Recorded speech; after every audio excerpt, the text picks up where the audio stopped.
한밤중 사마천의 방에는 대나무 쪽을 깎아내는 날카로운 칼날 소리만이 서늘하게 울려 퍼집니다. 등잔불이 흔들릴 때마다 벽에 비친 그의 그림자가 거대하게 일렁이죠. 사마천은 붓을 쥔 채 깊은 고뇌에 빠져 있었습니다. 그의 앞에는 춘추시대 최고의 천재로 불린 두 책사, 범녀와 문종의 파란만장한 기록이 놓여 있었습니다. 바다까지 추락한 월나라를 일으켜 천하를 뒤흔든 두 영웅의 삶을 어디에 기록할 것인가? 왕과 제후들의 역사인 세가인가? 아니면 개인의 전기를 다룬 열전인가? 오랜 망설임 끝에 사마천이 내린 결론은 기묘했습니다. 그들의 이름으로 든 독립된 열전 대신 괴물 같은 주군의 연대기인 월왕 9천세가 속에 그들을 통째로 묶어버린 것입니다. 이것은 사마천이 후세에 던진 아주 정교한 수수께끼였습니다. 두 사람은 월나라를 승리로 이끈 쌍둥이 별이었지만 결국 왕의 그림자 아래 박제되어 자신만의 독자적인 역사적 타이틀을 얻지 못했습니다. 왜 천하를 설계한 천재들이 제후들의 핏빛 권력투쟁이라는 감옥 속에 갇혀야만 했을까요? 본격적인 이야기에 앞서 구독과 좋아요, 알림 설정은 더 깊고 풍성한 역사 이야기를 만드는 큰 힘이 됩니다. 감사합니다. 자, 그럼 다시 사마천의 방으로 들어가 볼까요? 사마천이 그들을 세가에 묶어둔 이유는 명확합니다. 두 사람의 운명 자체가 권력이라는 거대한 시스템에서 벗어날 수 없었던 인간의 숙명을 완벽하게 증명하기 때문입니다. 하지만 사마천은 범녀에게만큼은 탈출구를 열어주었습니다.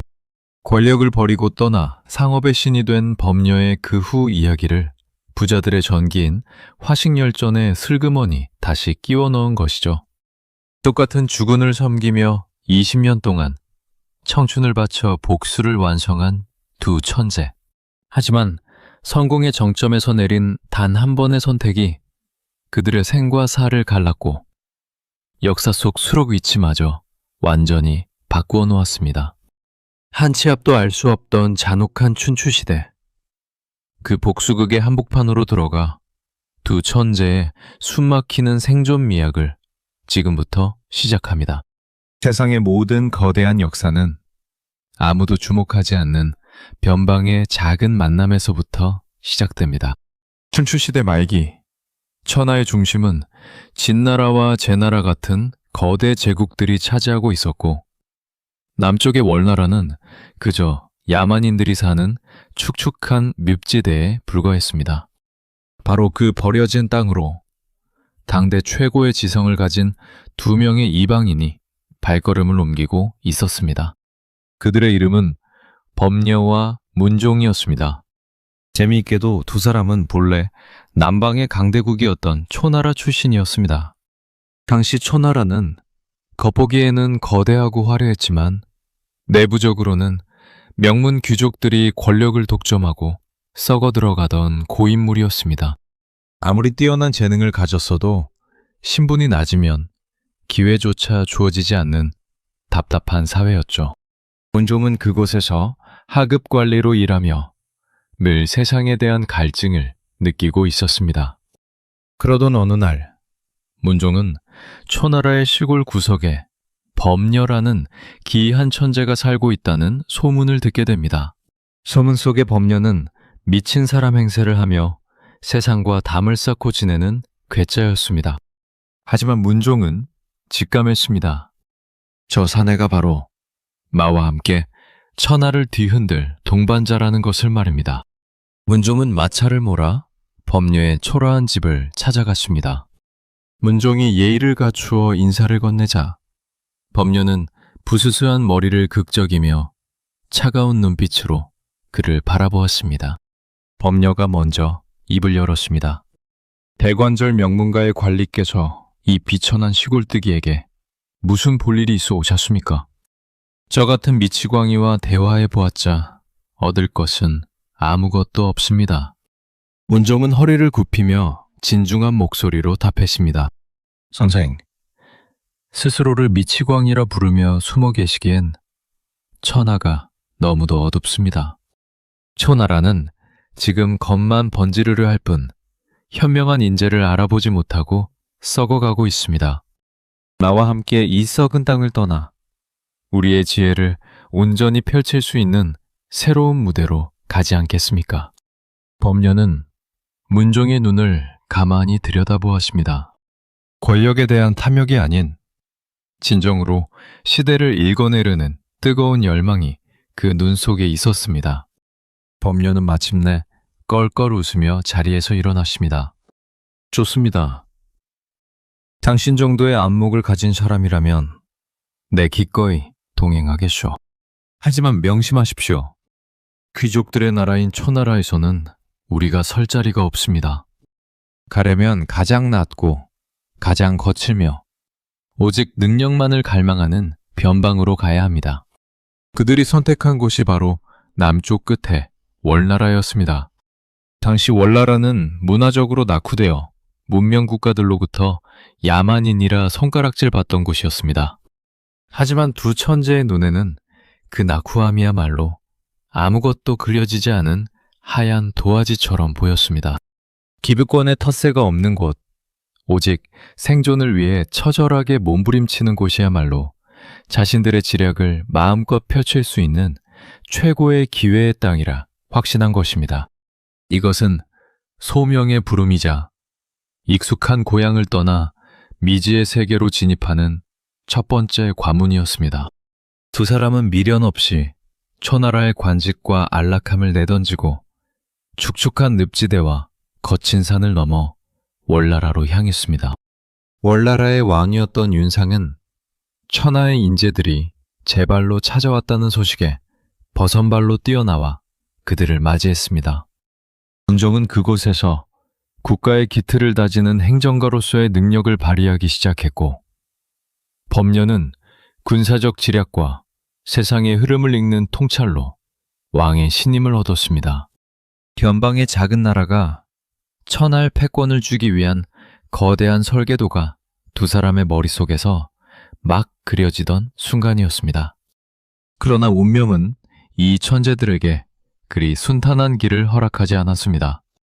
월나라의 왕 윤산이 죽고 그의 젊고 도끼 어린 아들 구천이 왕위에 오르자마자 이웃나라 오나라의 거대한 칼날이 그들을 향해 매섭게 들이닥쳤기 때문입니다. 두 천재의 인생을 통째로 뒤흔들 피비린내 나는 폭풍우가 다가오고 있었습니다. 새로운 왕 구천은 젊고 사나우며 지독할 정도로 자존심이 강한 인물이었습니다. 아버지가 죽고 상을 치르는 틈을 타 오나라의 노련한 왕 함녀가 대군을 이끌고 쳐들어오자 구천은 분노로 눈이 뒤집혔습니다. 범녀는 아직 때가 아니라며 싸움을 말렸지만 구천은 들은 채도 하지 않았습니다. 그는 적들의 기세를 꺾기 위해 무시무시한 결사대를 조직했습니다. 죄수들로 구성된 결사대를 전선의 맨 앞에 세운 뒤 오나라 군대 앞에서 스스로 목을 베어 자결하게 만든 것입니다. 눈앞에서 수백 명의 인간이 스스로 목을 치며 피를 뿜는 기괴하고 참혹한 광경에 오나라 군대는 공포에 질려 얼어붙었습니다. 구천은 이 틈을 놓치지 않고 맹공을 퍼부어 오나라를 대파했고 오왕 함녀는 이 전투에서 입은 부상으로 결국 숨을 거두게 됩니다. 첫 승리는 달콤했지만 그것은 대재앙을 불러오는 거대한 비극의 서막이었습니다. 전사한 오나라 왕 함녀의 아들 부차는 아버지를 죽인 월나라에 피해 복수를 다짐했습니다. 부차는 매일 밤 화려한 침상을 뒤로한 채 살을 찌르는 거친 가시나무와 장작더미 위에서 잠을 청했습니다. 그리고 궁궐 문지기들에게 자신이 지나갈 때마다 아버지가 남긴 유언을 큰 소리로 외치게 만들었죠. 부차야, 너는 월나라 놈들이 네 아버지를 죽인 것을 잊었느냐? 하고 말입니다. 천나무 섭에 눕는다는 뜻으로 가시나무와 장작더미 위에서 잠을 자며 도끼를 품은 부차의 이 처절한 집념. 이것이 바로 우리가 잘 아는 고사성어, 와신상담 중에서 전반부를 차지하는 누울와자의 섬나무 신자를 쓰는 와신의 유래입니다. 훗날 여기에 대항해 월나라 왕 구천이 맞볼 상자에 쓸개 담자를 써서 승슬개를 핥으며 복수를 다짐한 상담의 이야기가 합쳐져 원수지간인 두 왕이 목적을 위해 온갖 고난을 참고 견딘다는 와신상담이라는 거대한 성어가 완성되는 순간이었습니다. 이번에는 내 친히 부차의 목을 베어 아버지의 무덤 앞에 바치겠다. 하지만 이 사실을 전혀 모른 채 오나라 부차가 20년 복수의 칼날을 갈며 성남 파도처럼 밀고 들어오자 월나라 왕 구천은 여전히 오만했습니다. 범녀가 급히 앞을 가로막으며 말렸습니다. 대왕이시여, 절대 안 됩니다. 지금 오나라 군대는 3년 동안 오직 복수만을 처절하게 준비한 칼날입니다. 그 서슬퍼런 기세를 정면으로 맞서서는 안 됩니다. 지금은 성문을 닫아 걸고 굳게 지키며 적의 지치기를 기다려야 합니다. 그러나 독선적인 군주 구천은 범녀의 충고를 비웃으며 군대를 이끌고 나아갔습니다. 결과는 처참한 대패였습니다. 오나라의 압도적인 군사력 앞에 월나라 군대는 추풍낙엽처럼 쓰러졌고 구천은 겨우 수하 5천 명만을 거느린 채 회계산이라는 험준한 산속으로 도망쳐 포위당했습니다. 포위망이 좁혀오자 회계산 정상은 공포와 절망으로 가득 찼습니다. 식량은 떨어졌고 군사들은 동요했습니다. 구천은 그제야 자신의 오만을 후회하며 칼을 빼들었습니다. 오나라의 노예가 되어 치욕을 당하느니 여기서 차라리 내 손으로 목숨을 끊겠댔다. 그때 범녀가 구천의 칼을 붙잡으며 차갑고 서늘한 목소리로 말했습니다. 대왕이시여, 죽는 것은 가장 쉬운 도망입니다. 진정한 용기는 치욕을 견디고 살아남아 다음을 도모하는 것입니다. 지금은 모든 자존심을 버리고 오나라 왕 구차에게 무릎을 꿇으셔야 합니다. 신하를 자처하고 나라의 보물을 바치며 심지어 대왕의 몸을 그의 노예로 던지십시오. 살아남아야 복수도 할 수 있는 법입니다. 성 밖에서 행정을 돌보던 문종 역시 목숨을 걸고 적진으로 들어가 오나라의 재상 백비에게 엄청난 뇌물을 바치며 화친을 구걸했습니다. 문종의 눈물겨운 로비와 범녀의 냉철한 현실 감각 덕분에 구천은 겨우 목숨만을 건진 채 오나라의 수도로 끌려가게 되었습니다. 왕이 아니라 쇠사슬에 묶인 비참한 노예의 신분으로 말입니다. 떠나기 직전 구천은 범녀와 문종의 손을 잡았습니다. 그의 눈에는 뱀 같은 도끼와 살기가 서려 있었습니다. 구천이 읊조렸습니다. 내 두 사람의 말을 듣지 않아 이 나라를 망쳤소.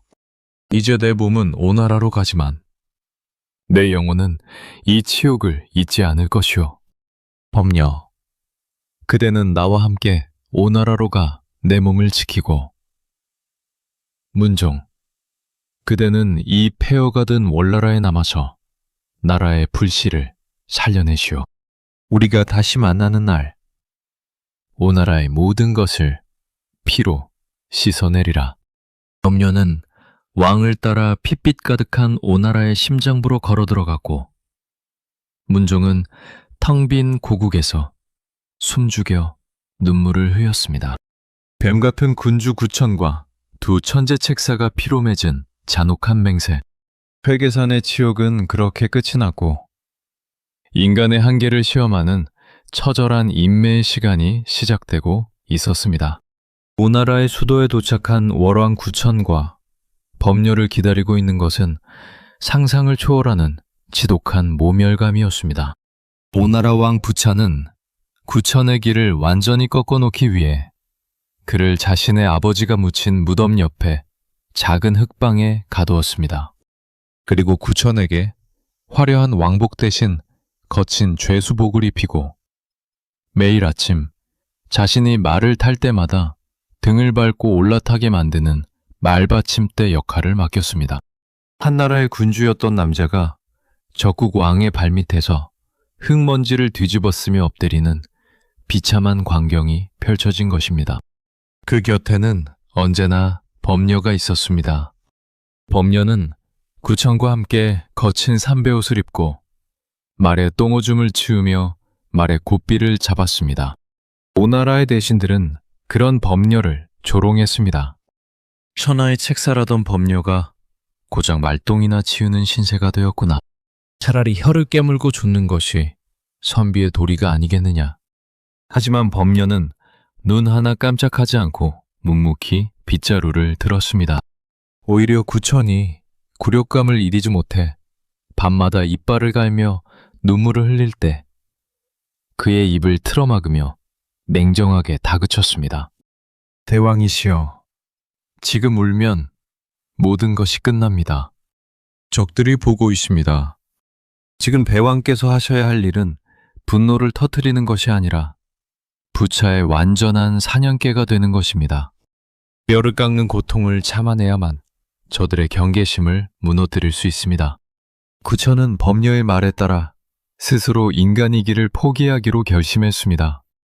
낮에는 부차의 말 받침대가 되어 흙먼지를 뒤집어 썼고 밤이 되면 흙방 천장에 매달아둔 멧돼지의 쓴 쓸개를 혀로 거칠게 핥았습니다. 온몸이 부르르 떨릴 정도로 입안을 가득 채우는 짐승쓸개의 지독한 쓴맛. 그것은 인간이 느낄 수 있는 가장 지독하고 비위상하는 미각의 고통이었습니다. 하지만 구천은 그 감각을 온전히 삼키며 밤마다 이빨을 갈았습니다. 이 짐승쓸개의 쓴맛보다 오늘 낮에 부차의 발밑에서 삼킨 치욕의 맛이 1000배는 더 쓰다. 왜 이 맛을 기억하며 결코 안락함에 길들여지지 않으리라.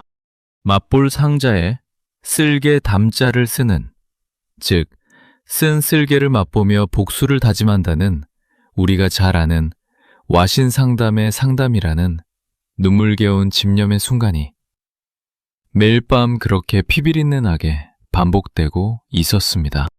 자칫 비참한 노예의 현실에 순응해버릴까봐 자신의 뇌와 심장에 핏빛 복수심을 강제로 각인시키기 위해 웅담의 쓴맛을 도구로 삼은 괴물 같은 집념이었습니다. 그러던 어느 날 구천의 목숨을 뒤흔들 가장 결정적인 위기가 찾아옵니다. 오나라 왕 부차가 원인을 알 수 없는 중병에 걸려 자리에 누운 것입니다. 오나라의 충신 오자선은 이 기회를 놓치지 않고 부차를 압박했습니다. 전하, 이 병은 저 불길한 월나라 노예놈들 때문입니다. 후환을 없애기 위해 당장 구천의 목을 베어 내던지셔야 합니다. 소식을 들은 구천은 사시나무 떨듯 떨었습니다. 이때 범녀는 인간의 심리를 꿰뚫는 잔혹하고도 기괴한 계책을 내놓습니다. 부차의 마음을 완전히 사로잡을 마지막 도박이었습니다. 범녀가 구천의 귀에 대고 속삭였습니다. 대왕이시여, 지금 당장 부차의 초소로 가십시오. 그리고 그가 배설한 변을 직접 맛보고 안색을 살피는 척 하셔야 합니다. 의학적으로 변의 맛이 쓰면 병이 나아가는 징조이니 그것을 이용해 부차의 쾌유를 축하하며 눈물을 흘리십시오. 왕으로서 차마 할 수 없는 짓이었지만 구천은 살아남기 위해 괴물이 되기로 했습니다. 그는 부차의 침소로 들어가 부차가 보란 듯이 그의 변을 손가락으로 찍어 입에 넣었습니다. 그리고 감격에 겨운 목소리로 울부짖었습니다. 신이 맛을 보니 전하의 환우가 곧 나으실 것입니다. 신의 목숨을 바쳐서라도 전하의 쾌유를 비웁니다. 이 모습을 지켜본 부차는 깊은 감동을 받았습니다. 부모도 자식을 위해 이토록 지독한 짓은 하지 못하거늘 구천이 진심으로 나를 섬기는구나. 결국 부차는 오자서의 극렬한 반대를 꺾고 구천과 범녀를 월나라로 돌려보내라는 명을 내리게 됩니다. 마침내 자유의 몸이 되어 고국으로 향하는 수레안에서 구천의 입가에는 서늘한 미소가 피어올랐고 그를 바라보는 범녀의 가슴 속에는 군주에 대한 깊은 두려움과 서늘함이 동시에 피어나기 시작했습니다. 복수라는 괴물을 키워낸 대가는 이제 서서히 월나라로 향하고 있었습니다. 구천과 범녀가 오나라에서 온갖 수모를 겪으며 짐승처럼 버티고 있을 때 고국 월나라에 남겨진 문종의 어깨 위에는 한나라의 흥망성쇠라는 거대한 지망이 지워져 있었습니다. 당시 월나라는 오나라 군대의 말발굽에 짓밟혀 그야말로 참혹한 폐허 상태였습니다. 성벽은 무너졌고 고가는 텅 비었으며 백성들은 굶주림을 이기지 못해 사방으로 흩어졌습니다. 남겨진 이들의 가슴 속에는 패배주의와 절망만이 가득했죠. 국가의 부활을 이끌어야 할 문종에게는 군대도 자금도 없었습니다. 오직 그에게 남은 것은 머릿속에 가득 찬 행정적 지혜와 백성들의 마음을 움직이는 진정성 뿐이었습니다. 문종은 즉시 낡은 옷으로 갈아입고 진흙탕 속으로 뛰어들었습니다. 그는 대궐에 앉아 명령을 내리는 대신 직접 괜히를 들고 백성들과 함께 밭을 갈았습니다. 문종은 굶주린 백성들을 모아놓고 가슴을 치며 눈물로 호소했습니다. 대왕께서는 지금 오나라에서 우리를 살리기 위해 똥오줌을 받아내며 치욕을 견디고 계십니다. 우리가 여기서 무너지면 대왕의 눈물도 우리 월나라의 역사도 이대로 끝이 납니다. 저를 믿고 한 번만 더 땅을 일굽시다. 네, 반드시 여러분의 배를 불리고 우리 아이들에게 강한 나라를 물려주겠다고 하늘에 맹세합니다. 명제상 문종의 눈물겨운 헌신에 백성들의 마음이 움직이기 시작했습니다. 흩어졌던 유민들이 돌아왔고 항무지였던 월나라의 늪지대가 푸른 농밭으로 변하기 시작했습니다. 문종은 여기서 멈추지 않고 국가의 체질을 바꾸는 혁신적인 경제정책을 펼쳤습니다. 농업을 장려하기 위해 세금을 대폭 감면했고 인구를 늘리기 위해 청춘 남녀의 결혼을 국가가 직접 지원했습니다. 아이를 낳으면 국가에서 고기와 쌀을 지급하며 축하해 주었죠. 백성들의 삶이 풍요로워지자 자연스럽게 국가의 창고에 곡식이 쌓이고 군사들의 체력이 올라갔습니다. 하지만 문종은 철저하게 이 모든 번영을 오나라의 눈으로부터 숨겨야 했습니다. 만약 오나라가 월나라의 부활을 눈치챈다면 당장 대군을 이끌고 내려와 싹을 잘라버릴 것이 뻔했기 때문입니다. 문종은 20년 동안 오나라에 엄청난 양의 곡물과 금은보화를 바치며 철저하게 낮은 자세를 유지했습니다. 겉으로는 우리는 여전히 가난하고 비참하며 오직 오나라 상황 폐하만을 섬긴다는 연극을 펼친 것입니다. 오나라 왕 부차는 매년 문종이 보내오는 막대한 조공을 받으며 승리감에 도취해 방심의 늪으로 빠져들었습니다. 범녀가 밖에서 칼날을 갈았다면 문종은 안에서 그 칼을 휘두를 수 있는 튼튼한 손잡이와 갑옷을 만든 셈이었습니다. 지옥 같던 3년의 노예 생활을 견디고 구천과 범녀가 오나라에서 기적적으로 살아 돌아왔을 때 그들 눈앞에 펼쳐진 것은 더 이상 폐허가 된 땅이 아니었습니다. 문종이 피땀으로 일구어 놓은 풍요로운 곡식과 날카로운 무기, 그리고 오직 복수만을 위해 눈을 빛매고 있는 정의 군사들이 그들을 기다리고 있었습니다. 오나라에서 보낸 인질 생활 3년, 그리고 고국으로 돌아와 숨죽이며 국력을 기르며 문종이 뼈를 깎아 일구어낸 완벽한 무대 위에 서 이제 두 천재는 오나라의 심장을 완전히 찔러버릴 잔혹하고도 아름다운 지략을 본격적으로 가동하기 시작합니다. 귀환한 월왕 구천과 범녀, 그리고 문종은 비밀의 방에 모였습니다. 겉으로는 여전히 오나라의 충직한 사냥개 노릇을 하고 있었지만 머릿속으로는 오나라라는 거대한 제국을 안에서부터 썩어 문드러지게 할 치명적인 독약을 설계하고 있었습니다. 문종이 먼저 어두운 등잔불 아래에서 한 권의 죽간을 펼쳤습니다. 그것은 오나라를 파멸시키기 위한 9가지 계책, 이른바 버로구술이었습니다. 문종이 서늘한 목소리로 말했습니다. 대왕이시여, 오나라의 군사력은 여전히 강대합니다. 정면으로 부딪히면 승산이 없습니다.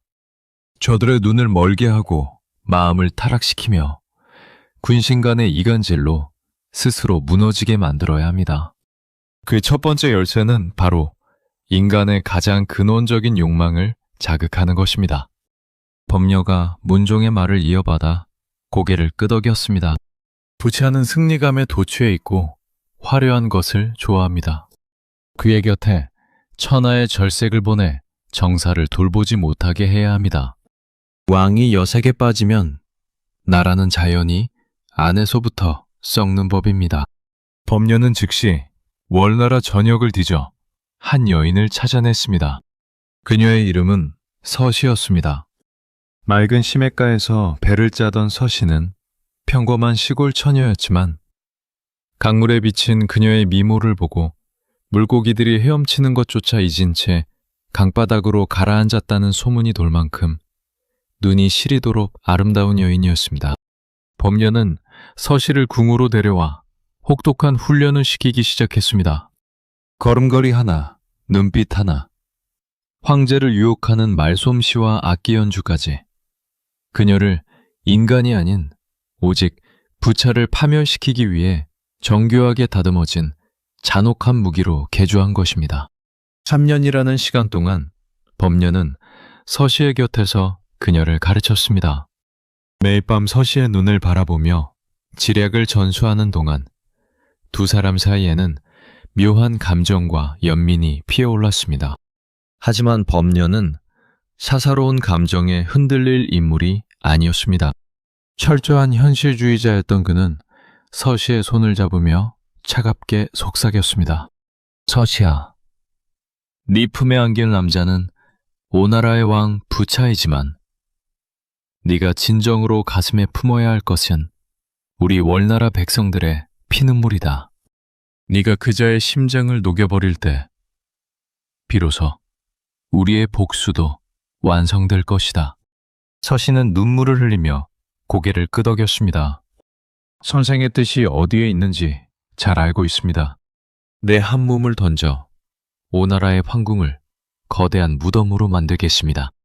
마침내 범녀는 서시를 화려하게 치장해 오나라 왕 부차에게 바쳤습니다.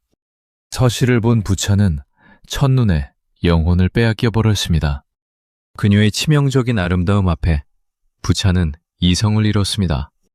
부차는 서시를 위해 거대한 궁궐을 새로 짓고 매일 밤 잔치를 벌이며 나랏돈을 탕진하기 시작했습니다. 충신 오자서가 대궐뜰에 엎드려 전하, 저 여인은 월나라가 보낸 독사입니다. 당장 목을 베셔야 합니다. 라고 피를 토하며 간청했지만 서시의 치마폭에 감싸인 부차의 귀에는 아무것도 들리지 않았습니다.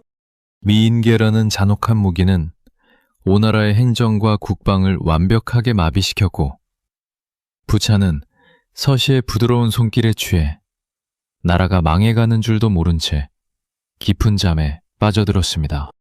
범녀와 문종이 던진 미끼를 부차가 완전히 집어삼킨 순간이었습니다.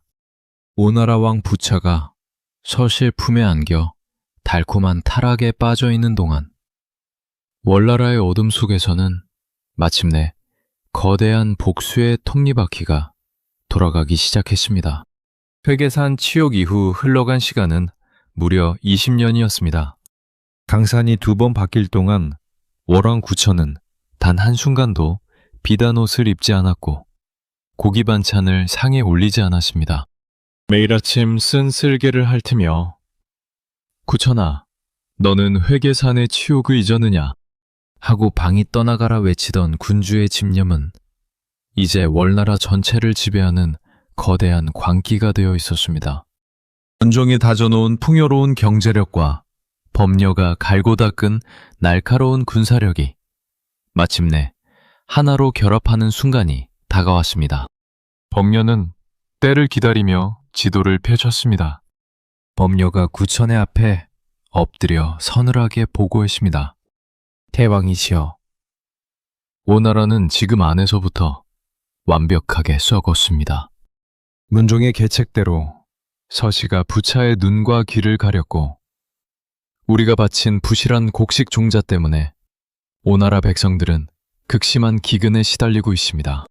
게다가 오만한 부차는 북방의 제나라와 진나라를 치기 위해 무리하게 대군을 이끌고 중원으로 올라갔습니다. 지금 오나라의 수도는 텅 비어 있습니다.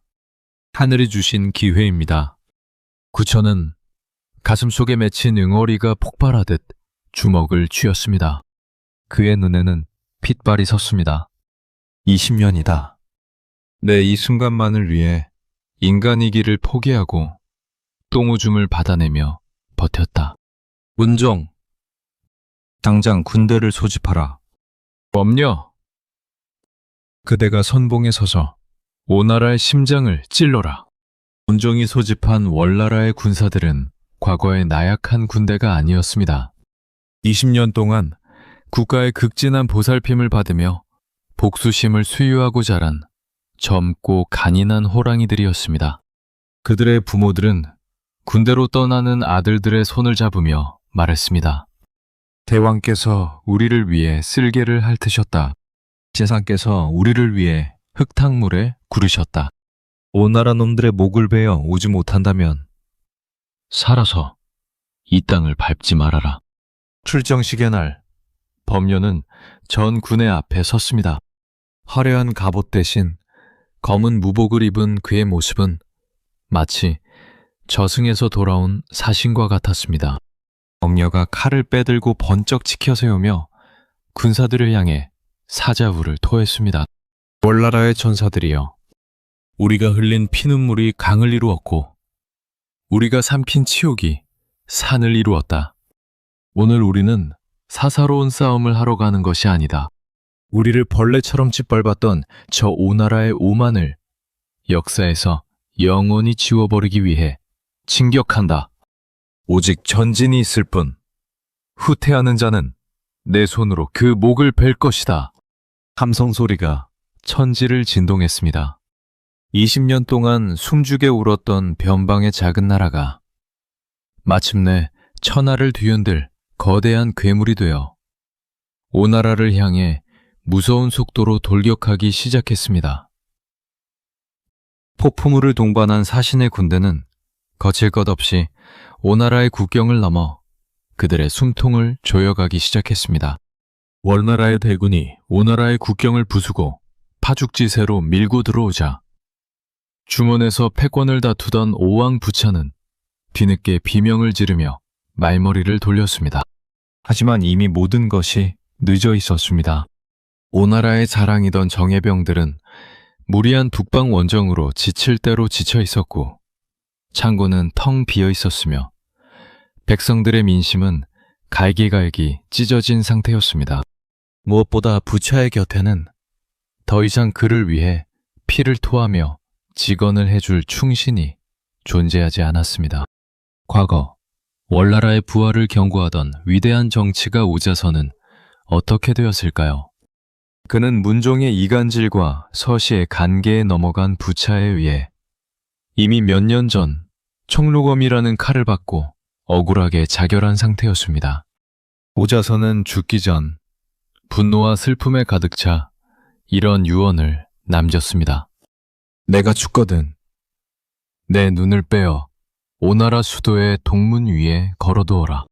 월나라 군사들이 이 나라를 파멸시키기 위해 들이닥치는 모습을 내 두 눈으로 똑똑히 지켜볼 것이다. 범녀가 이끄는 월나라 군대가 마침내 오나라 수도의 동문에 다다랐을 때 범녀는 말 위에서 하늘을 올려다보았습니다. 마치 허공에서 오자서의 원혼이 자신들을 내려다보고 있는 듯한 서늘함이 감돌았습니다. 범녀가 칼을 겨누며 외쳤습니다. 공격하라! 저 성벽 위에 가득한 오만의 성을 무너뜨려라! 전투는 치열했지만 결과는 정해져 있었습니다. 서시의 치마폭에서 20년을 보낸 부차의 군대는 매일 밤 슬개를 핥으며 도끼를 품어온 구천과 범녀의 군대를 당해낼 수 없었습니다. 오나라의 성벽이 무너지고 대궐이 불길에 휩싸이자 부차는 몇 명의 수하만을 거느린 채 황급히 고수산으로 도망쳐 포위당했습니다. 20년 전 구천이 회계산에서 당했던 처지와 완벽하게 똑같은 데자뷰였습니다. 절망에 빠진 부차는 월나라 진영으로 사신을 보내 화친을 구걸했습니다. 내가 과거 회계산에서 구천의 목숨을 살려주었듯이 이번에는 구천이 나를 살려주어 노예로 삼아달라고 전해라. 도끼가 가득 찬 구천은 부차의 비참한 모습을 보며 비웃었습니다. 과거의 치욕이 씻겨 내려가는 듯한 쾌감이 그의 전신을 감쌌죠. 구천이 부차를 살려주려 마음이 약해지려 하자 옆에 서 있던 범녀가 얼음장처럼 차가운 목소리로 구천의 앞을 가로막았습니다. 대왕이시여, 절대 안 됩니다. 하늘이 오나라를 무너뜨리려 하시는데 이를 거스르면 화를 입게 됩니다. 회계산의 치욕을 잊으셨습니까? 그때 부차가 대왕을 살려두었기에 오늘 오나라가 멸망하는 것입니다.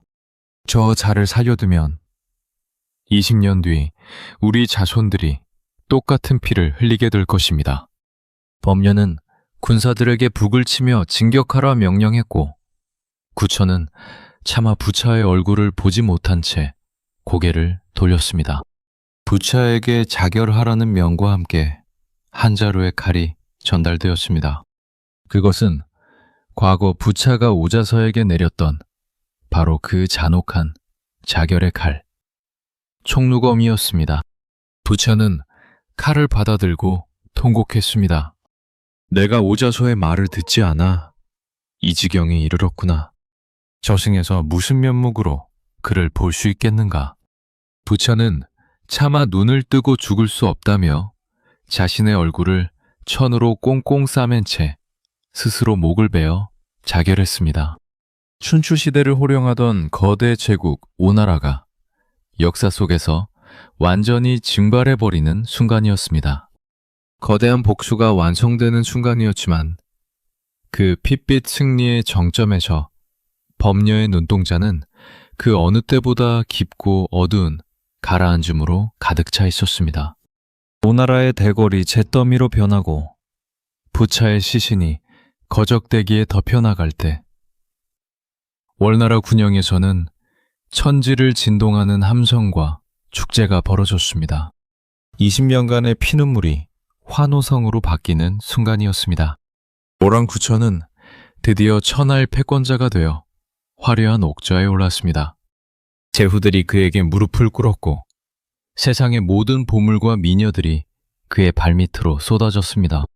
구천의 얼굴에는 평생 본 적 없는 거대하고 화려한 미소가 가득했습니다.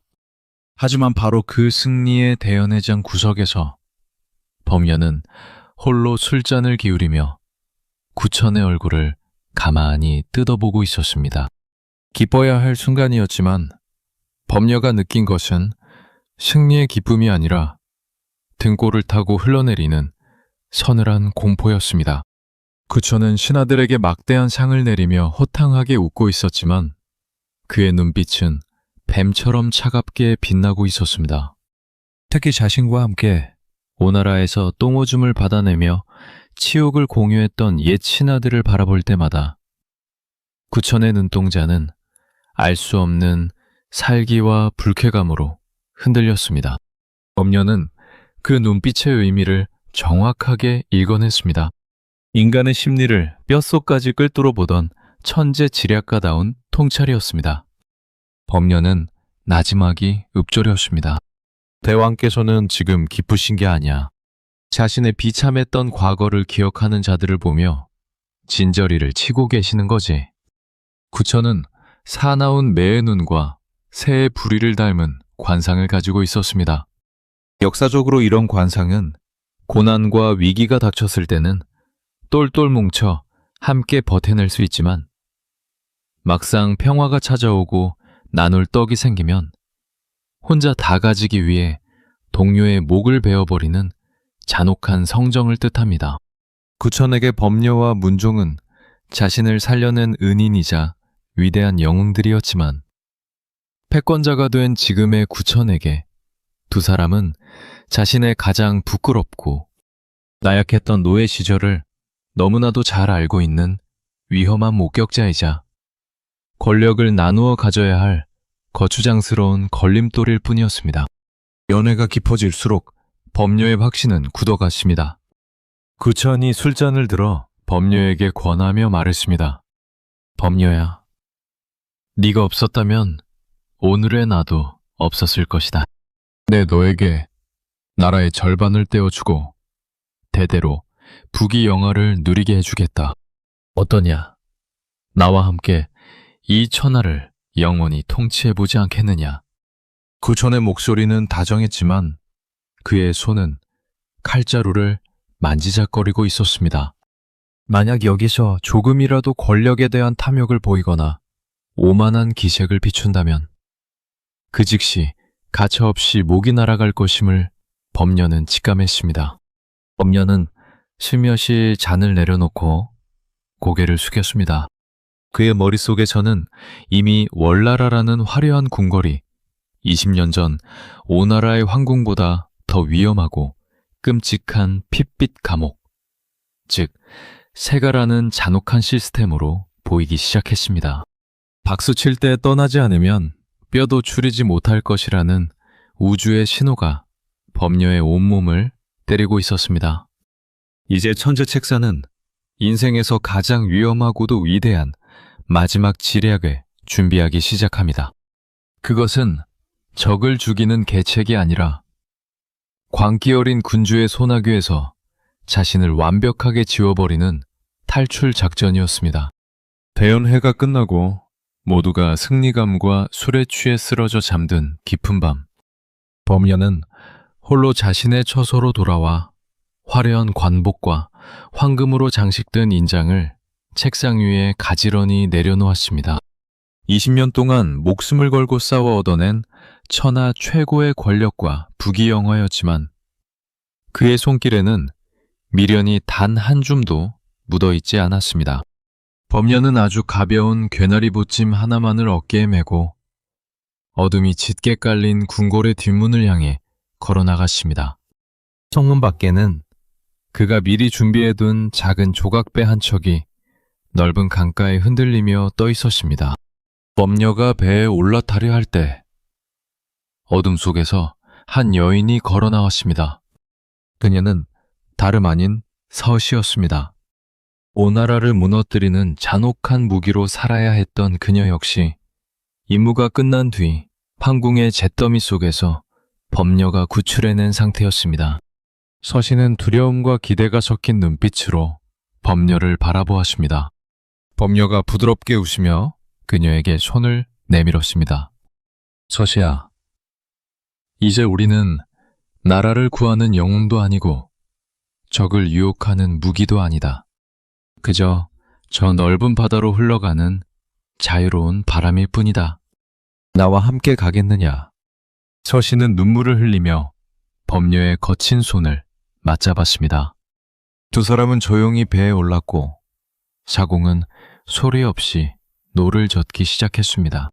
배가 강물을 따라 서서히 대궐에서 멀어질 때 법녀는 저 멀리 불빛이 번쩍이는 월나라의 거대한 황궁을 돌아보았습니다. 그곳은 이제 권력의 도끼에 취한 괴물 군주 구천과 미련을 버리지 못한 인간들이 서로를 물어뜯을 끔찍한 도살장이 될 것이 뻔했습니다. 법녀는 씁쓸한 미소를 지으며 강물 위에 비친 달빛을 바라보았습니다. 그는 평범한 인간들이 목숨을 거는 부와 명예라는 가짜 보상을 과감히 내던지고 생존과 자유라는 진짜 영혼의 보상을 선택해 신화의 세계에서 현실의 세계로 넘어가는 경계선에 서 있었습니다. 말이 밝자 월나라 조정은 그야말로 뒤집어졌습니다. 1등 공신인 범녀가 하루아침에 흔적도 없이 사라졌기 때문입니다. 구천은 범녀가 남기고 간 관복과 인장을 보며 큰 충격을 받았습니다. 분노와 허탈함이 그의 얼굴을 스쳐 지나갔죠. 구천은 군사들을 풀어 전국의 강과 바다를 샅샅이 뒤지게 했지만 범녀는 이미 거대한 도해, 즉 푸른 바다 너머로 사라져 그 누구도 찾을 수 없는 곳으로 도망친 뒤였습니다. 세가라는 역사적 기록의 감옥에서 스스로 탈출해 자신만의 자유로운 삶을 찾아 나선 천재지략가의 위대한 첫걸음이었습니다. 새벽녘, 거대한 바다를 향해 흘러가는 작은 조각배 위에서 범녀는 붓을 들었습니다. 비록 자신은 권력의 핏빛 늪을 탈출하는 데 성공했지만 고국 월나라에는 여전히 미련의 끈을 놓지 못하고 남아있는 평생의 동반자, 문종이 있었기 때문입니다. 범녀는 문종이 겪게 될 잔혹한 미래가 눈앞에 서네 가슴이 미어지는 듯 했습니다. 그는 대나무 쪽에 한자 피를 토하는 심정으로 글자를 새겨나갔습니다. 수천 년이 지난 오늘날까지도 권력의 잔혹함을 상징하는 인류 역사상 가장 유명한 경고의 문장이 그의 손끝에서 탄생하는 순간이었습니다. 좀 보시오. 하늘을 날아다니는 새를 다 잡고 나면 좋은 활은 창고에 처박히고 재빠른 토끼를 다 잡고 나면 사냥개는 솥단지에 들어가 삶아지는 법이요. 모로한 구천의 관상을 가만히 보시오. 목이 길고 새의 부리를 닮았지 않소. 이런 사람은 고난은 함께 헤쳐나갈 수 있어도 부귀 영화와 즐거움은 절대 나누어 가질 수 없는 잔혹한 성정의 소유자요. 내 말을 부디 귀담아 들으시오. 지금 당장 모든 관직을 내던지고 대궐을 탈출해 목숨을 보존하시오. 범녀는 편지를 단단히 봉해 신복에게 건네며 월나라의 재상 문종에게 아무도 모르게 전달하라 명했습니다. 며칠 뒤 월나라의 화려한 재상 집무실에서 문종은 범녀가 보낸 편지를 펼쳐들었습니다. 글귀를 읽어내려가는 문종의 손이 미세하게 떨리기 시작했습니다. 토끼가 죽으면 사냥개가 삶아진다니. 귀를 찢는 듯한 범녀의 사자고 같은 경고가 귓가를 때렸지만 문종은 깊은 한숨을 쉬며 편지를 책상 서랍 깊숙한 곳에 밀어넣었습니다. 문종은 씁쓸하게 중얼거렸습니다. 범녀야, 네가 세상의 흐름을 잘 읽는 천재인 것은 안다만 이번만큼은 너무 과했구나. 내가 20년 동안 폐허가 된 월나라를 바닥에서부터 일구어 대왕께 바쳤다. 내 공로가 태산과 같고 백성들의 존경이 하늘을 찌르는데 설마 대왕께서 나를 해치시겠느냐? 조금만 더 버티면 이 나라를 천하 최고의 낙원으로 만들 수 있거늘. 문종의 가슴 속에 자리 잡은 것은 정치가로서의 지독한 미련이자 내가 이 조직에 헌신한 게 얼마인데 설마 버려지겠어? 라는 현대 직장인들도 흔히 구렁텅이에 빠지게 만드는 치명적인 착각이었습니다. 범녀는 인간의 심리를 완벽하게 읽고 떠났지만 문종은 자신이 이룩한 위대한 업적과 권력이라는 달콤한 마약에 취해 타이밍을 놓치고 만 것입니다. 범녀의 편지가 서랍 속에서 차갑게 식어가는 동안 대궐 깊은 곳에서는 뱀 같은 군주 구천에 서서히 좁혀오는 숨막히는 그림자가 문종의 목덜미를 향해 소리 없이 다가오고 있었습니다. 범녀가 떠난 후 문종은 나름의 생존책을 강구했습니다. 범녀의 경고가 내심 마음에 걸렸던 그는 병을 핑계로 조정에 나가지 않으며 몸을 낮추기 시작했습니다. 하지만 그것은 지독한 오판이었습니다. 문종이 조정을 비우자 그동안 그의 거대한 공로에 질투를 느끼던 소인배들과 구천의 신복들이 기다렸다는 듯이 모함을 쏟아내기 시작했습니다.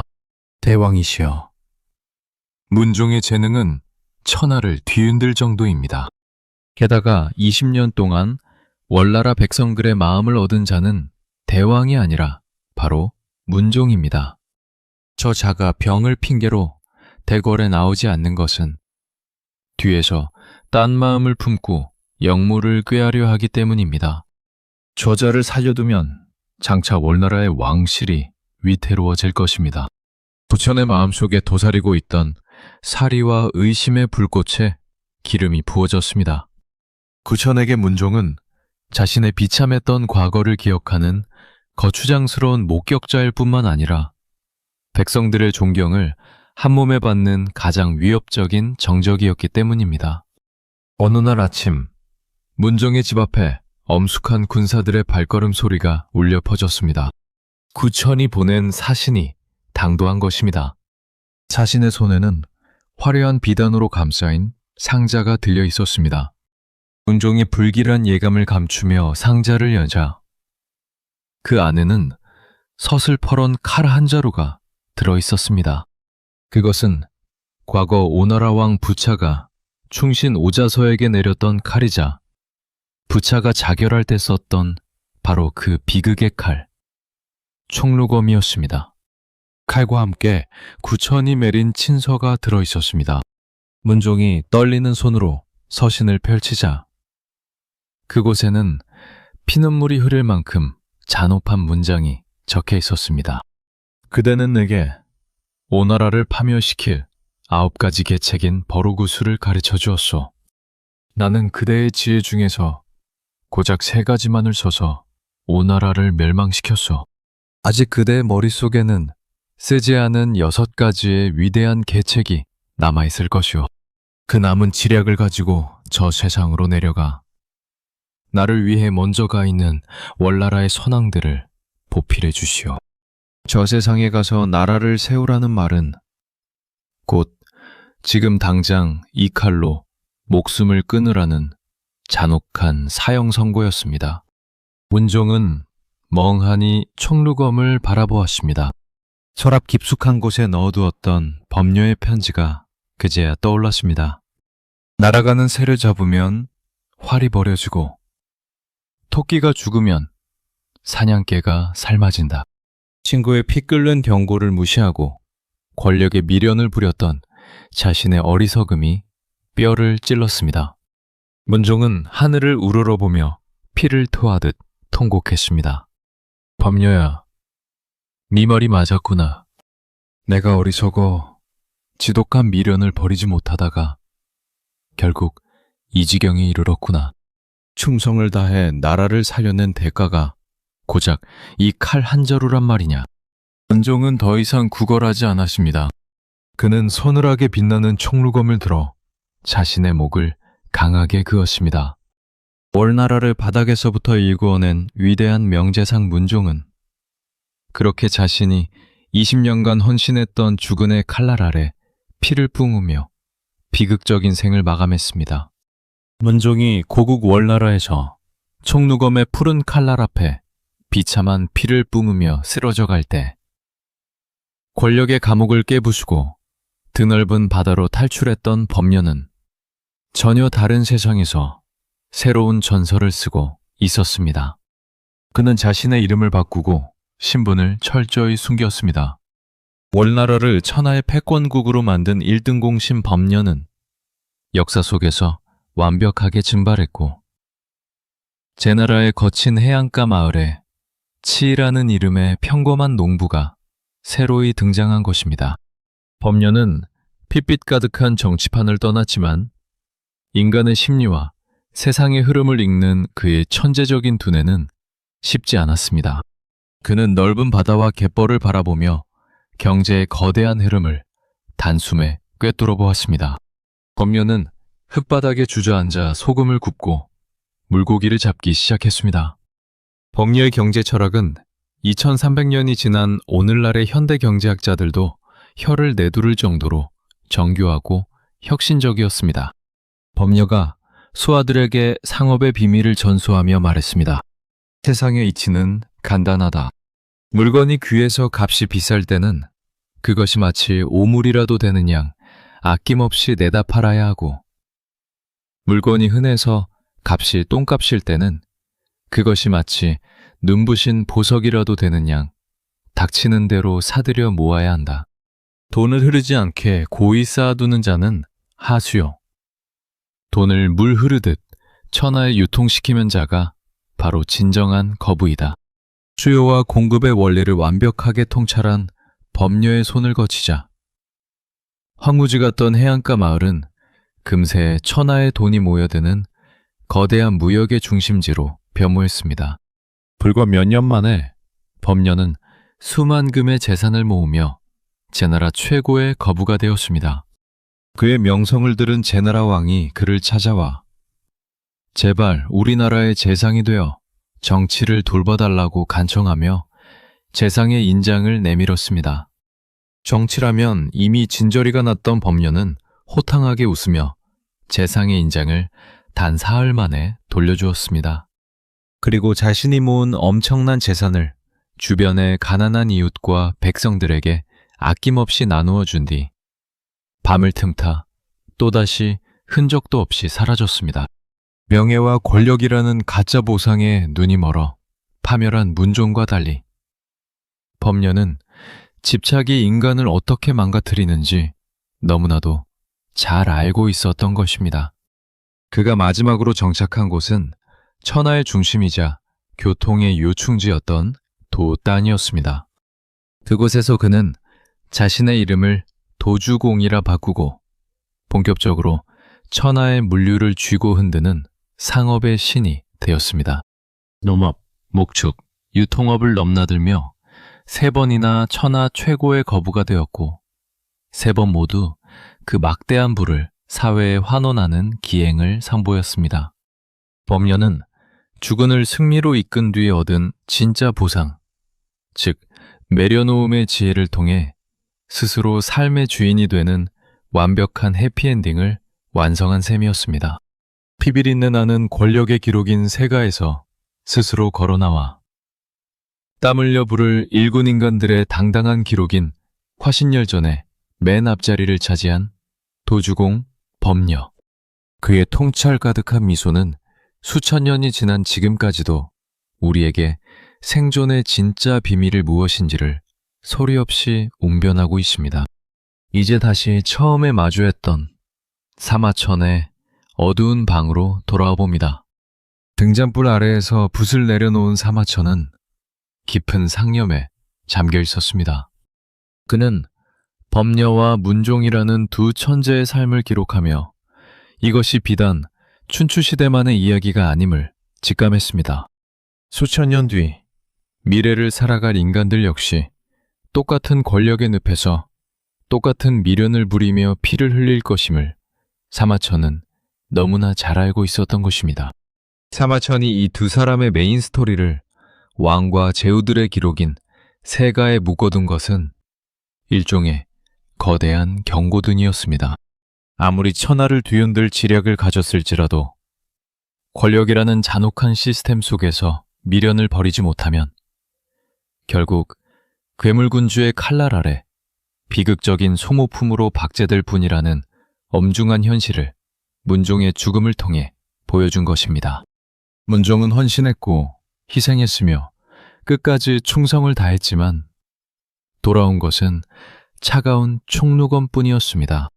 반면 사마천이 법녀의 그 후 이야기를 부자들의 전기인 화심열전에 슬그머니 겹치기 출연시킨 것은 후세인들에게 던지는 위대한 탈출구이자 힌트였습니다. 법녀는 자신이 이룩한 거대한 성공의 정점에서 그것이 주는 달콤한 독약을 정확히 보았습니다. 박수칠 때 떠날 수 있는 과단성. 내가 준 권력과 명예가 언제든 나를 찌를 칼날이 될 수 있다는 그 초인적인 현실 감각이 그를 세가라는 감옥에서 구출해냈습니다. 그리하여 그는 역사 속에서 왕의 사냥개가 아닌 자기 삶의 진정한 주인인 도주공으로 당당하게 부활할 수 있었습니다.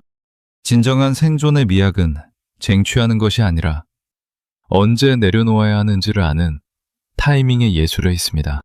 정점의 순간에 모든 것을 내려놓고 드넓은 바다로 향했던 범녀처럼 우리 역시 삶의 주도권을 주기 위해 과감히 나만의 열전으로 걸어나갈 용기가 필요합니다. 사마천이 붓을 들어 마지막 글자를 새깁니다. 그 붓끝은 오늘날의 우리에게 조용히 묻고 있습니다. 당신은 잔혹한 권력과 타임의 시스템이 지배하는 세가에 갇혀 비극으로 남을 것인가? 아니면 과감히 그 감옥을 깨부수고 나와 당신만의 찬란한 역사인 열전을 새로 쓸 것인가? 선택은 언제나 여러분의 몫입니다.